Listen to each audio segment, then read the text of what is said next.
This is Democracy Now! I'm Amy Goodman with Juan Gonzalez. Secretary of State Antony Blinken said Tuesday the Biden administration is preparing alternatives in case the U.S. fails in its efforts to revive the 2015 Iran nuclear deal that Trump withdrew the U.S. from. Indirect negotiations between the United States and Iran are underway in Vienna after a 5-month break in efforts to revise the Joint Comprehensive Plan of Action.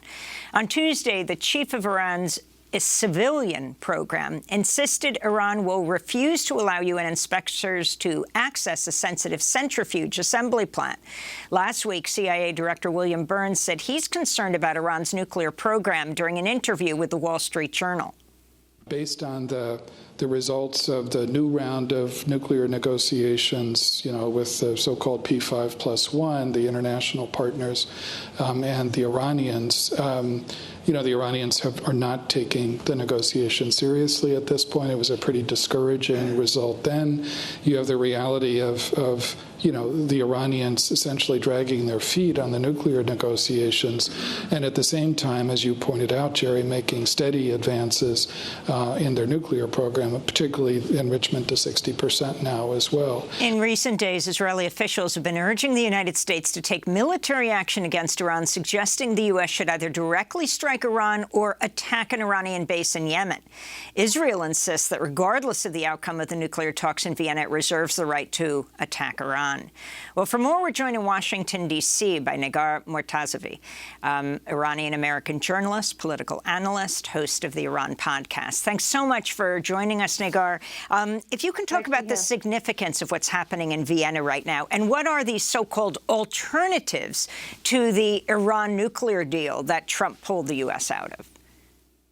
Sure, Amy. So, as your audience may know, there are nuclear negotiations ongoing in Vienna. It's been the site of this gathering of not just Iran and the United States, but really the world powers, all of the other parties to the nuclear deal. Sometimes we tend to forget that the nuclear deal was not just between Iran and the United States. There were other parties involved, European powers, Russia and China. The 7th round of negotiations. Can you hear me? We hear you fine. Okay, great.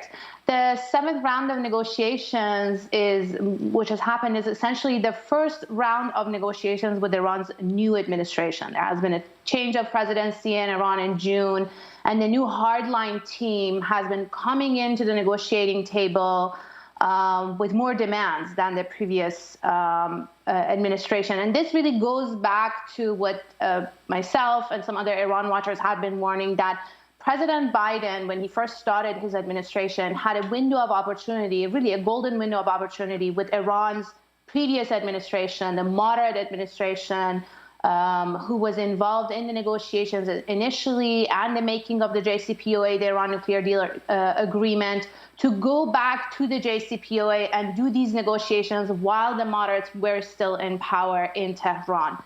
That window closed in June. Iran had a presidential election. Now a new team is in. They started in August, and they're the hardliners in Iran's political faction. They've always been very skeptical of the West, of the U.S., of the nuclear negotiations, of the JCPOA. They were vocal critics of the JCPOA. So this team is going to do things differently. And I think that's what the Biden administration is also starting to realize, that things are going to be more complicated and difficult with the hardliners in Iran. I don't think we're at the end of the road yet or at a point of no return. I still think, even with the hardline team, that Iran wants a nuclear deal, wants this nuclear deal or a deal with the United States. They want sanctions relief from the U.S. in exchange for them scaling back part of their nuclear program.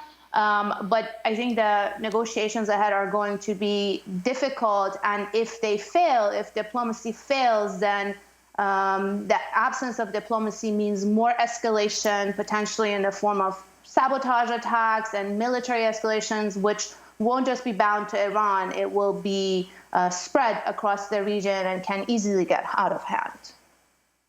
And Negar, can you talk about the role of one nation that is not a party to the negotiations but has major influence? Israel. Israel's defense minister and Mossad chief are in Washington this week. meeting with senior members of the Biden administration. And of course, Israel has been involved in repeated attempts at assassinations or actual assassinations of scientists in the nuclear program in Iran, as well as sabotage of Iran's nuclear energy program. What is Israel trying to do with the Biden administration right now, from what you can tell? That's a great question.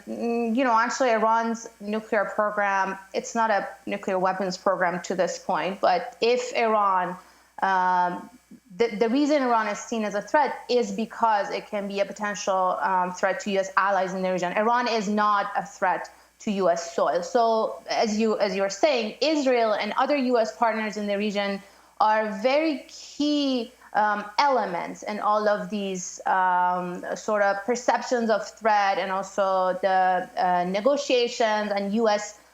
Sort of posturing towards Iran. We know that the previous Israeli government, Bibi Netanyahu, was very much opposed to the JCPOA. He fought against the negotiations and the deal when President Obama was doing diplomacy with Iran, but he didn't succeed. Then later, he succeeded in really pushing President Trump to pull out of the JCPOA.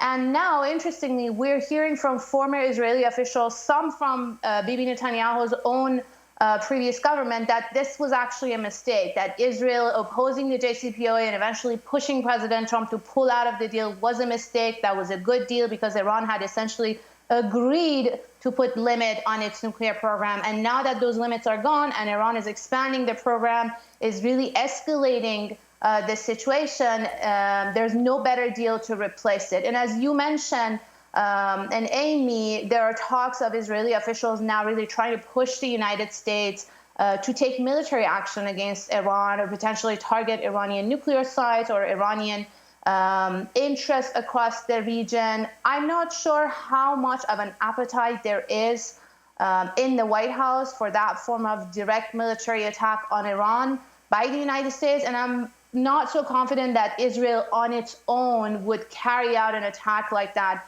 without U.S. green light. Now, the situation can always change, and I said you can stumble into a conflict and it can escalate and get out of hand in this volatile region that is the Middle East, but so far, I'm not sure if the Israelis have succeeded in sort of convincing the United States, because this is something they've always wanted, as well as U.S. partners in the Persian Gulf, Arab countries in the Persian Gulf, to not themselves take military action against Iran, but sort of push the United States to do it for them. And they haven't succeeded under President Obama, President Trump, and so far, I haven't seen that really succeeding with the Biden administration. I think they're still trying to give diplomacy a chance, although I think the U.S. side has to make more serious compromises to meet Iran halfway.